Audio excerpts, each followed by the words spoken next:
Boa noite, vamos para mais um vídeo do canal O Marcionista. O nome do nosso vídeo é Blasfêmia contra o Espírito Santo. Vamos dar uma lida então em Lucas capítulo 12, versículo 10. Quem disser uma palavra contra o Filho do Homem será perdoado, mas quem blasfemar contra o Espírito Santo nunca receberá perdão. Bom, esse versículo realmente chega a dar tão medo na nossa. A gente fica tomado por um receio, né, de realmente blasfemar contra o Espírito Santo, porque nos foi ensinado que realmente esse pecado não tem nem perdão nem agora e nem no século vindouro, né? Bom, todos sabem, né, que eu tive uma história evangélica, né? Fui pastor evangélico, pastor unicista e também, além de ser unicista, eu era pentecostal. Eu fui ensinado que o Espírito Santo é aquela manifestação, né, do dia de Pentecostes, onde todos estavam cheios do Espírito Santo e começaram a falar em outras línguas.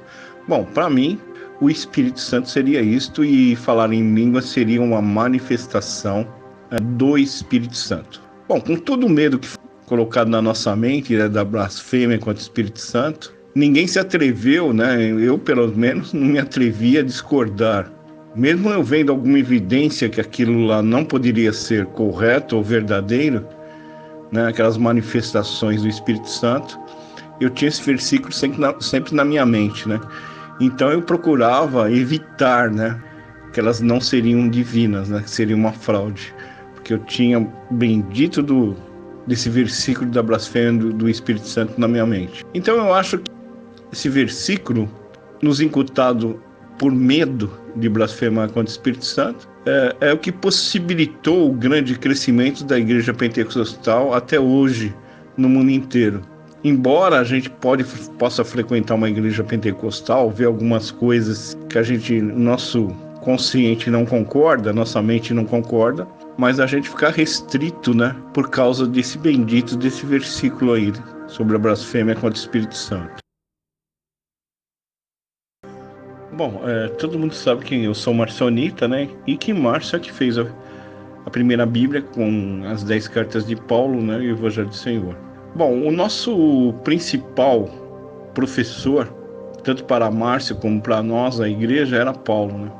E Paulo nos ensina esse espírito que caiu lá no dia de Pentecostes é o mesmo espírito que estava no Velho Testamento. Na Incerta Teodoro, no versículo 24, diz sim: os valentinianos dizem que o espírito que cada um dos profetas havia adaptado ao serviço foi derramado sobre todos o da igreja, mas da igreja lá do dia de Pentecostes. Portanto, também os sinais do Espírito, curas e profecias, são cumpridas através da igreja, né? Conforme foi relatado em Atos.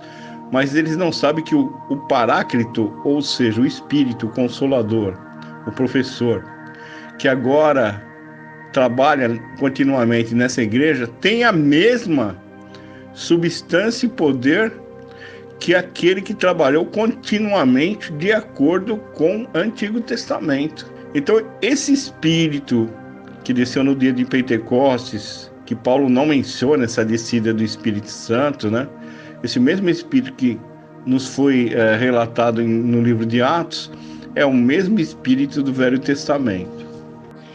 Eu vou te relembrar, né, como que é esse Espírito de Jeová, né? O Espírito de Jeová era derramado para destruir as almas dos homens. Diz assim: mas Elias respondeu e disse ao capitão de 50, se eu, pois, sou homem de Deus, desça fogo dos céus e te consuma a ti e aos teus 50. Então o fogo desceu do céu e consumiu ele e os seus 50. Segunda Reis, capítulo 1, versículo 9 até o 12. A cena se repete matando mais 50. João, Tiago eram discípulos de Jeová. Está bem nítido isso aos Gálatas, né? Quando Paulo retorna depois de 14 anos pregando o evangelho em todo mundo, ele vê Pedro, Tiago e João pregando um evangelho que não era conforme a verdade. E aqui esses dois discípulos, Tiago e João, disseram: Senhor, queres que digamos para que desça fogo do céu e os consuma, como Elias também fez? Voltando-se, porém, Jesus Crestos, repreendeu-os e disse: Vós não sabeis que espírito sois, porque o Filho do Homem não veio para destruir as almas dos homens, mas para salvá-la. Lucas capítulo 9, versículos 54 e 56. Com isso, Jesus estava dizendo que o Jeová tem um espírito diferente do Pai de Crestos, e que este veio para destruir as almas dos homens. Bom, o espírito de Jeová era um espírito de destruição, e esse espírito de destruição é justamente o que nos relata o livro de Atos. Se a gente ler um versículo interessante, 2 Reis, capítulo 22, versículo 23, por incrível que pareça, Jeová lhe derrama o espírito de mentira. Agora, pois, eis que Jeová pôs o espírito de mentira na boca de todos os seus profetas, e Jeová falou mal contra ti. Bom, o que a gente vai esperar de um Deus que coloca o espírito de mentira nos seus profetas, né? Será que a gente vai esperar que esse espírito que foi derramado lá no dia de Pentecostes seria realmente o espírito mesmo verdadeiro, ou seria um espírito de mentira?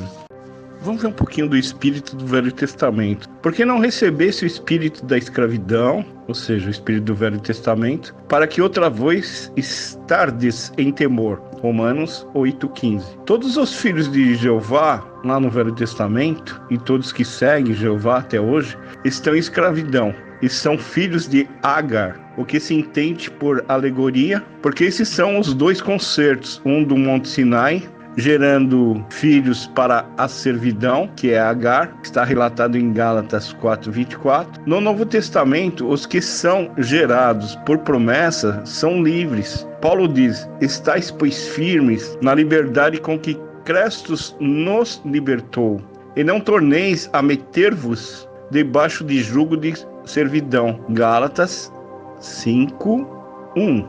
Ora, o Senhor é Espírito, e onde há o Espírito do Senhor, aí a liberdade. 2 Coríntios, capítulo 3:17. O Espírito do Velho Testamento, o Espírito de Jeová, principalmente que foi relatado que desceu no dia de Pentecostes, é um espírito de escravidão. Paulo nos alerta para a gente deixar de lado esse espírito, porque Cristo nos libertou. Bom, na versão católica, a gente tem que Jesus, né, o Crestos, segundo a concepção dele, é um homem feito de carne e também é Deus, né? É um homem-Deus, né? 100% homem, 100% Deus. Esse é um conceito que a Igreja Católica fez a gente entender sobre Jesus. Bom, esse conceito não é o mesmo que para os marcionitas. Para os marcionitas, Crestos, ele é um homem espiritual não feito de carne, que desceu do céu como espírito vivificante somente na semelhança humana. O mesmo acontece com o chamado Espírito Santo. O Espírito Santo que a Igreja Católica prega não é o mesmo espírito que o espírito marcionita. O espírito marcionita que Paulo fala é o próprio Crestos. Paulo fala assim: o quanto me angustio até que Cristo seja formado em vós, até a estatura de um varão perfeito. Então, Paulo, ele ficava angustiado até que as pessoas desenvolvessem dentro do seu ser o próprio Cristo. Ou seja, ele tem que crescer dentro da gente, porque nós temos o DNA dos arcontes, e esse DNA tem que ser expulso do nosso corpo. E ele vai ser expulso a partir do momento que nós deixamos nascer Crestos, a sua palavra, dentro de nós. Até a estatura de um varão perfeito, até que a gente tenha plenitude dessa palavra.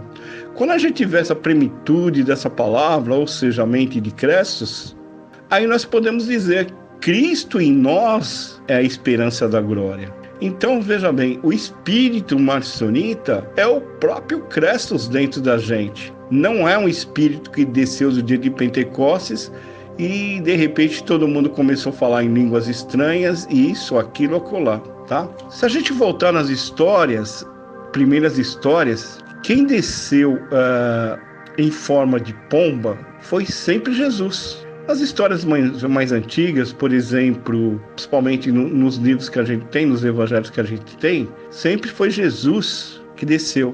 E não houve essa menção do Espírito Santo. Portanto, esse Espírito Santo é um substituto fabricado para o primeiro e verdadeiro Jesus. A Igreja Católica fabricou esse Espírito Santo, esse termo Espírito Santo. Isso aí é um termo fabricado pela Igreja Católica, porque nos primórdios era Jesus mesmo que descia em forma de pomba, né? E não era esse Espírito Santo. Esse Espírito Santo começou a aparecer, né, quando os padres tentaram incutir nessa Bíblia a sua doutrina. Aonde dizem Coríntios que por um Espírito todos vocês foram batizados em um corpo, este Jesus, esse Cristo que vos batizou em um corpo, é Ele mesmo e não o Espírito Santo. Isso daí que a gente tem que notar. O fabricado chamado Espírito Santo nasceu nas mentes dos primeiros inovadores. Pensou-se que eles eram o mesmo Espírito da lei. Ou seja, quando o Espírito Santo começou a ser fabricado na mente dos padres, eles pensaram, né? É o mesmo Espírito lá que permeia, né, o Velho Testamento.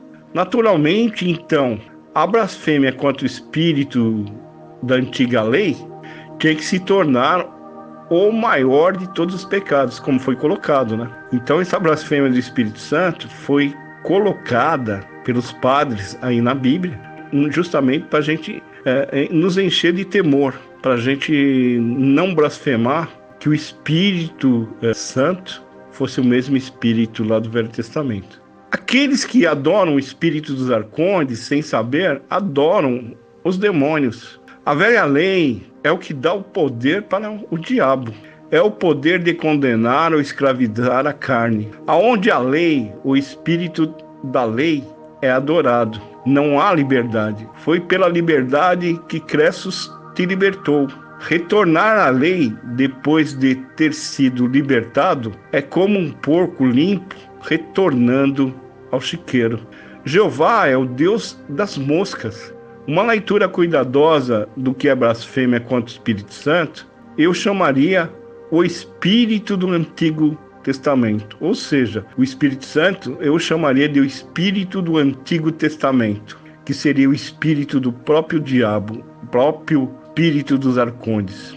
Me desculpe, esse termo Espírito Santo, ele é fabricado pela Igreja Católica. Você não deve ter medo das táticas assustadoras dos interpoladores legalistas, teólogos ou padres ou bispos da Igreja Católica. Eu me viro, caro o Oriente, e guspo no Deus da lei, do Velho Testamento e em seu espírito arcônico. Ou seja, não podemos ter medo do espírito dos arcondes. Quem está em Cristo, nenhuma condenação há.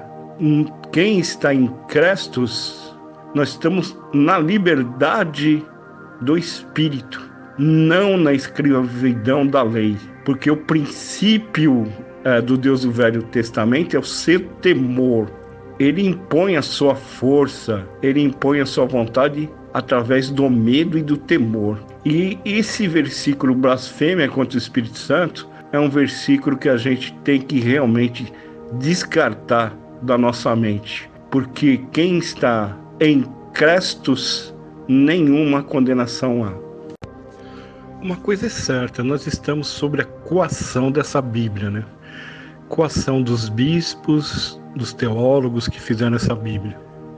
Nós somos obrigados a crer na descida do Espírito Santo, que está no livro de Atos, porque eles queriam fazer com que todos os discípulos, que eram até contrário a Paulo, como Pedro, Tiago e João, fossem realmente inspirados pelo Espírito Santo, né? Todo mundo sabe que, no meu ver, o livro de Atos é um livro mentiroso, mas que ele ganhou autenticidade porque os discípulos estavam falando, supostamente, nesse livro, pela influência do Espírito Santo. E quem ousa, né, hoje em dia, blasfemar contra o Espírito Santo, principalmente se acreditar na inerrância dessa Bíblia. Fica muito difícil, né? Fica só restrito a uma pequena gama de pessoas que se despertaram. Outra coação que existe, Apocalipse 22:8. Declaro a todos os que ouvem as palavras da profecia desse livro, se alguém lhes acrescentar algo, Deus lhe acrescentará as pragas descritas nesse livro. E se alguém tirar alguma palavra desse livro de profecia, Deus tirará dele a sua parte na árvore da vida e na cidade santa, que são descritas nesse livro. Bom, os teólogos da ICAR, né, Igreja Católica, fecha seu cânon, precioso cânon, que é a nossa Bíblia atual, com um livro que diz que é proibido tirar ou acrescentar qualquer livro, a não ser o que eles colocaram, né? Eles fecham os argumentos dele, né? Então, você não pode acrescentar nenhum livro a não ser aqueles que eles acrescentaram, né? Então, nos fazendo assim sujeitar às suas interpolações e acréscimos que estão em todos os livros do Novo Testamento. Bacana isso, né? Em suma, a coação corre solta em toda a Bíblia. Para você que acredita na inerrância da Bíblia, você está proibido de pensar, tem que aceitar a veracidade que os criminosos que traduziram esta Bíblia nos impuseram. Cabe o ditado para quem acredita nessa inerrância dessa Bíblia: se ficar, o bicho come, e se correr, o bicho pega.